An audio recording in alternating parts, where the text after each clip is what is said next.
Deputy Harris, hope you like flying. Beautiful day for it. I never flew U.S. Marshal before. Why is he all chained up? I have to get him to New York so we can testify against the Moretti crime family. Okay, hey, you're the boss. Film Flight Risk mengisahkan perjuangan seorang agen FBI, Madeleine Harris, yang ditugaskan membawa buronan internasional bernama Winston. Buronan ini akan dibawa ke pengadilan New York untuk bersaksi dalam kasus besar yang melibatkan keluarga kriminal Moretti. Demi alasan keamanan, Madeleine membawa Winston menggunakan pesawat non-komersial yang dipiloti oleh Daryl. Namun, sejak awal perjalanan, Madeleine mencurigai tingkah Daryl yang misterius. Luka-luka baru di tubuh sang pilot semakin memperkuat dugaan bahwa ada sesuatu yang disembunyikannya. Kecurigaan tersebut terbukti ketika Winston menemukan dokumen lisensi pilot yang menunjukkan bahwa Daryl bukanlah pilot asli pesawat tersebut. Tanpa berlama-lama langsung ke alur ceritanya.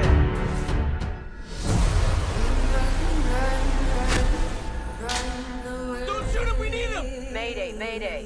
We've been compromised. The pilot's a hitman. I'm gonna tear you apart. The tiny little pieces.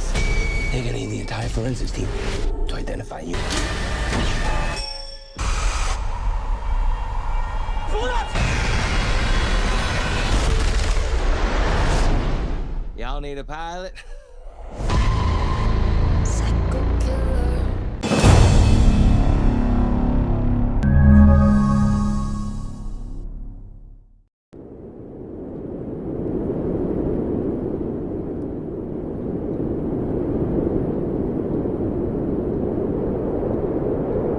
Berlatar di Alaska, cerita diawali dengan memperlihatkan seorang lelaki bernama Winston.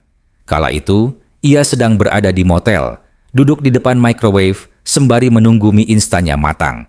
Namun, ketika sedang asyik menunggu,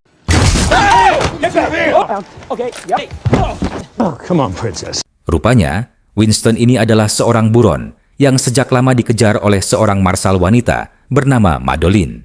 Setelah berhasil menangkapnya, Madeleine tidak sedikit pun melepaskan pandangan terhadap Winston, meski hanya untuk pergi ke WC sekalipun.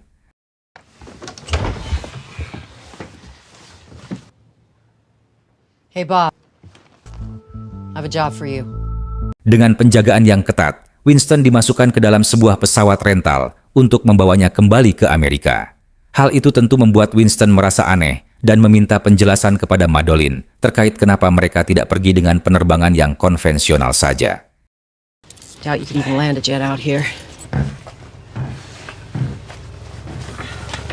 Diikat dengan rantai dan diminta agar tidak banyak bicara, Madeleine langsung menghubungi atasannya yang bernama Caroline untuk menginformasikan bahwa mereka sebentar lagi akan berangkat. We'll be there in about... Selesai menelepon, datanglah si pilot yang mengaku jika dirinya bernama Daryl. Namun, bukannya segera berangkat, Daryl yang melihat Winston duduk di belakang dengan keadaan yang tidak biasa pun merasa penasaran dengan apa yang sebenarnya terjadi. Madeleine yang tak ingin pembicaraan mereka semakin meluas, meminta Daryl untuk diam dan segera melakukan penerbangan.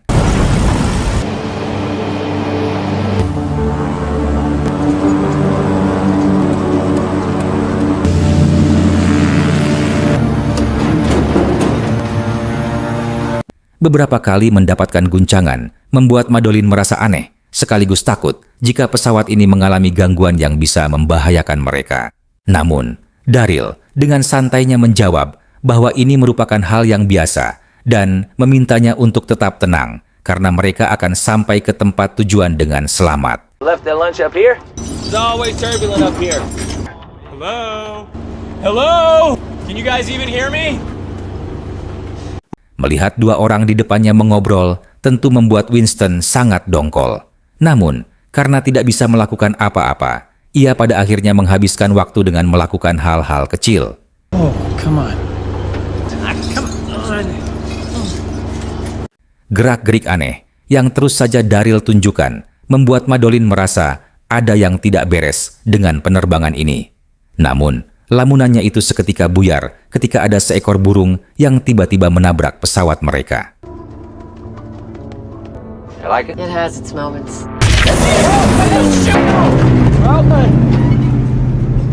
Oh, it's okay. Ketika guncangan sudah berhasil diatasi, Daryl dan Madolyn kembali berbicara, sedangkan Winston masih di belakang tanpa ada yang mengajaknya bicara. Di situ, ia malah menemukan sebuah temuan menarik terkait identitas pemilik pesawat bernama Daryl. Namun, satu hal yang pasti, foto Daryl dalam identitas itu sangat berbeda jauh dengan Daryl yang saat ini sedang duduk di kursi pilot.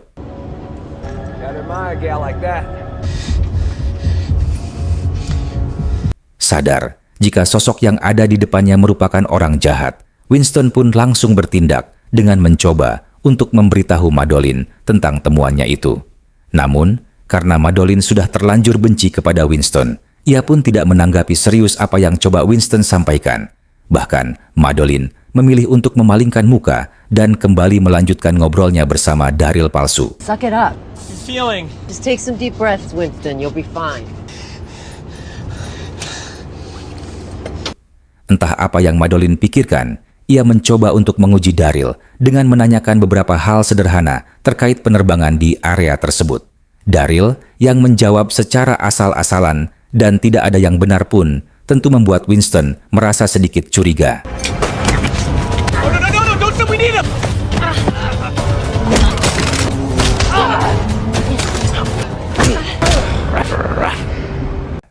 Setelah membuat Madolyn pingsan, Daryl lantas kembali ke tempat duduknya tanpa melakukan apa-apa lagi. Namun karena Winston terlalu banyak bicara, bahkan berani menawarkan Daryl sebesar $1 juta, hal itu membuat Daryl pusing sendiri, sehingga ia langsung memukul Winston untuk membuatnya diam. Oh, you didn't need those, did you? Madolyn, yang ternyata sudah sadar, tetap bersandiwara, seolah dirinya masih pingsan. Hal itu ia lakukan untuk menyerap informasi lewat percakapan antara Daryl dan Winston. Sampai pada akhirnya, Daryl menghampiri Madolyn untuk memasangkan ripet di lehernya, sehingga ia tak punya pilihan lain selain bangun dan langsung menyerang Daryl dengan menggunakan alat setrum miliknya.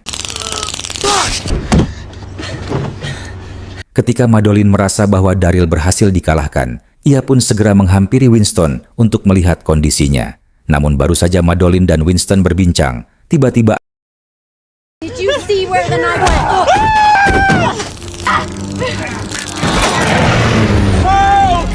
aksi saling cekik berlangsung di area kemudi, membuat pesawat akhirnya menukik akibat tuasnya tergencet tubuh Madolyn yang hampir menubruk daratan.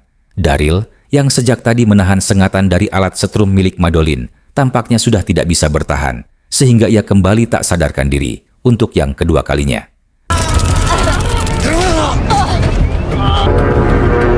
Dengan cepat, Madolyn segera menerbangkan kembali pesawat yang hampir terjatuh. Meski ia tak pernah sekalipun memegang kendali pesawat, ia langsung mencoba segala cara berharap pesawat itu bisa kembali mengudara.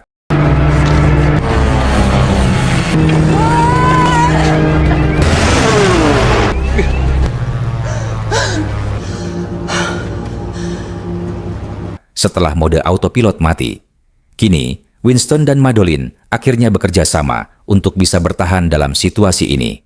Namun, meski begitu, Madolyn tidak sepenuhnya mempercayai Winston dan hanya melepaskan sebagian rantai agar Winston tidak terlalu kesulitan untuk bergerak. You can still move in those. Ketika Madolyn sedang memeriksa dompet milik Daryl, ia melihat sebuah kertas yang berisi beberapa foto, seperti dirinya, Winston, dan satu lagi foto yang ternyata adalah rumah ibunya Winston. Okay. Madolyn dan Winston segera mengamankan Daryl terlebih dahulu. Setelah Daryl diamankan, Winston terus saja mengeluarkan unek-unek terkait kekhawatirannya terhadap sang ibu yang mungkin saat ini sedang berada dalam bahaya. Madolyn yang lelah dengan ocehan Winston pun menjelaskan bahwa saat ini ibunya pasti baik-baik saja. For us. For your mom.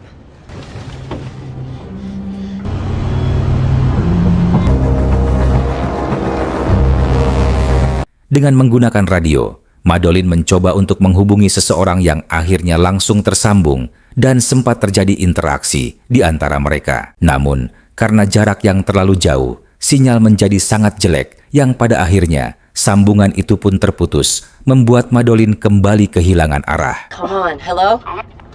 Hello? Ketika panggilan itu selesai, Winston menanyakan apakah orang yang tadi mereka hubungi akan melaporkan kejadian yang menimpa mereka. Pertanyaan itu pun membuat Madolyn tersadar bahwa dia memiliki sebuah telepon satelit yang bisa menghubungi siapa saja, di mana saja, tanpa membutuhkan sinyal seluler.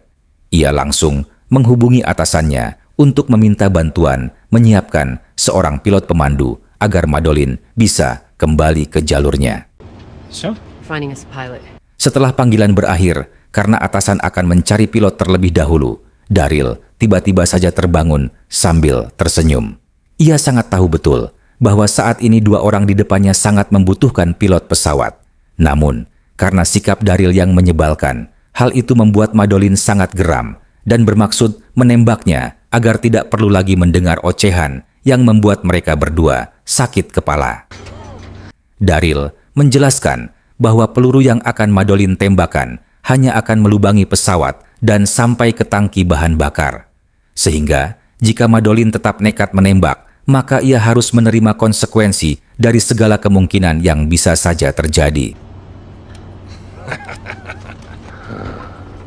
Ketika masih terlibat percakapan dengan Daryl, tiba-tiba saja Caroline menghubungi Madolyn untuk menyambungkannya dengan seorang pilot bernama Hasan.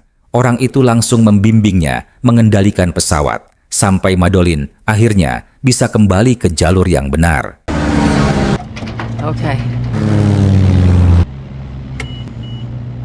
Winston kembali menyinggung alasan kenapa Daryl mengetahui alamat rumah ibunya. Padahal Winston hanya memberitahu alamat sang ibu kepada jaksa karena dibutuhkan untuk perlindungan saksi. Winston sendiri sangat berhati-hati dengan alamat itu, sehingga tidak ada yang tahu lagi tentang lokasi tersebut. Mengetahui hal itu, Madolyn segera menghubungi Caroline untuk melaporkan bahwa di antara mereka ada yang membocorkan informasi ke pihak luar. Caroline pun menjelaskan bahwa orang-orang yang tahu tentang operasi ini hanyalah jaksa dan jajarannya, pihak direktur agensi, dan Caroline itu sendiri. Baru saja selesai menelepon, Madolyn malah harus berhadapan dengan kabut yang mulai menghalangi pandangan mereka. Dan tebak apa yang terjadi setelah kabut itu hilang.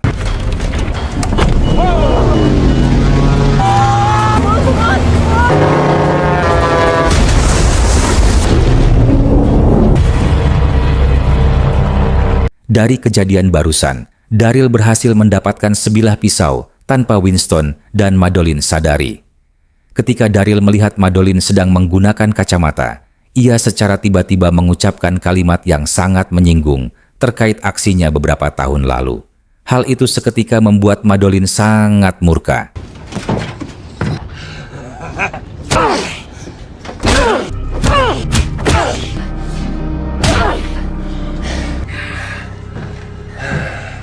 Meskipun Daryl babak belur, ia berhasil mendapatkan kacamata yang ternyata sudah diincarnya sejak awal. Sebelum Madolyn menyadarinya, Daryl langsung mematahkan batang kacamata dan menyembunyikan sisanya ke dalam lengan baju.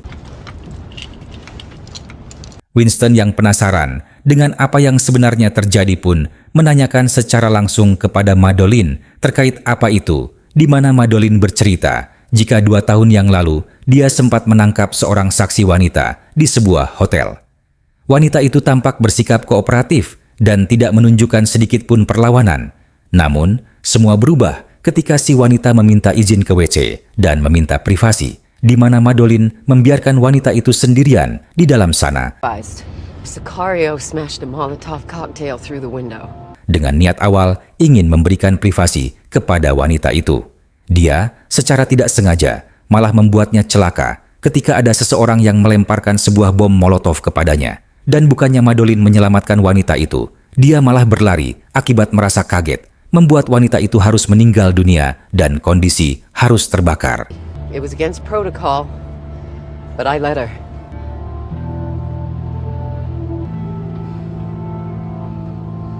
Tanpa Madolyn dan Winston sadari, saat ini Dar sedang sibuk dengan kegiatannya, yaitu menyisit tali yang mengekang tangannya, di mana Daryl melakukan itu secara perlahan tapi pasti, tanpa tergesa-gesa, meski pada kenyataannya Daryl sudah tidak punya waktu lagi untuk berlehat-lehat. How's it going up there? Entah apa yang Molin pikirkan, tapi ia nampaknya merasa jika Caroline lah yang menjadi pengkhianat itu, sehingga ingin memvalidasi hal itu terlebih dahulu. Madolyn segera menghubungi direktur untuk melaporkan hal tersebut, di mana si direktur yang mengetahui hal itu menyuruh Madolyn untuk tetap tenang dan meminta untuk langsung menghubungi nomor rumahnya yang ada di San Katy. Thank you, sir. Setelah panggilan selesai, Winston melihat pantai tepat berada di depan mereka. Namun di tengah kesenangan itu, Madolyn baru teringat dengan seorang yang katanya Winston bayar sebanyak 25.000 sebulan, di mana uang itu selalu dikirimkan ke sebuah wilayah bernama San Katy. Sehingga jelaslah, sudah jika si direkturlah orang yang menjadi pengkhianat itu.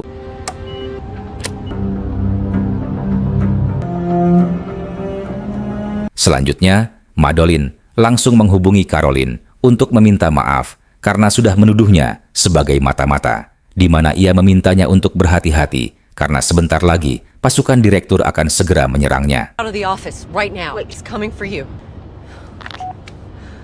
Ketika Hasan menelepon, mereka kebetulan melihat sebuah bangkai kapal, sehingga Hasan langsung menginformasikan kepada warga sekitar yang dekat dengan bangkai kapal itu, agar lokasi Madolyn dan Winston bisa segera diketahui, di mana Hasan dengan mudah berhasil menemukan lokasi mereka dan mengatakan jika sebentar lagi akan segera menemukan jalur pendaratan. Namun, di tengah kebahagiaan itu, tiba-tiba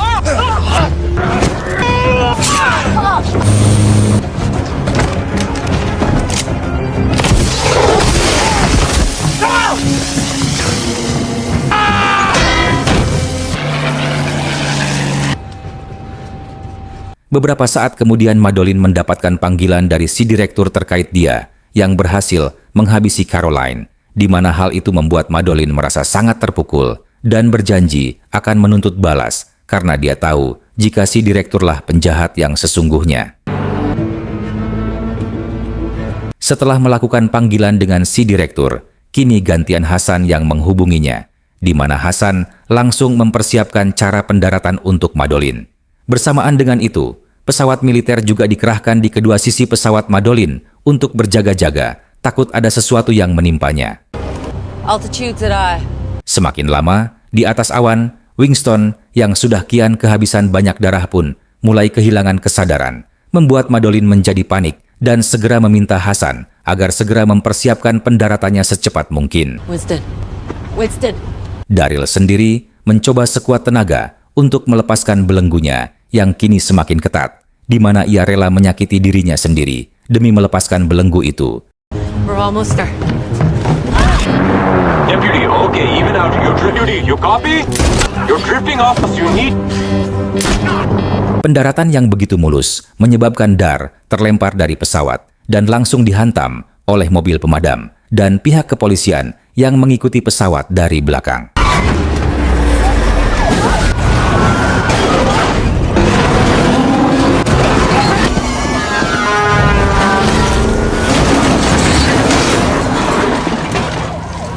Setelah pesawat itu berhenti, Madolyn langsung mengecek kondisi Winston yang sudah tidak kuat untuk berbicara.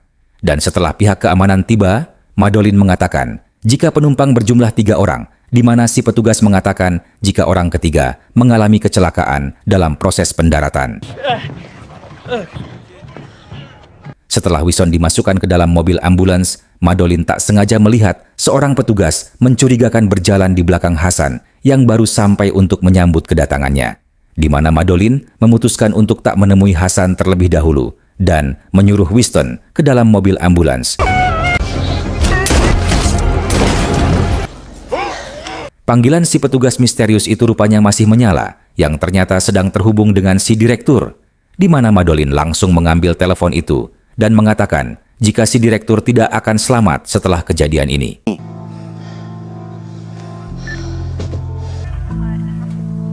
Dan film pun selesai.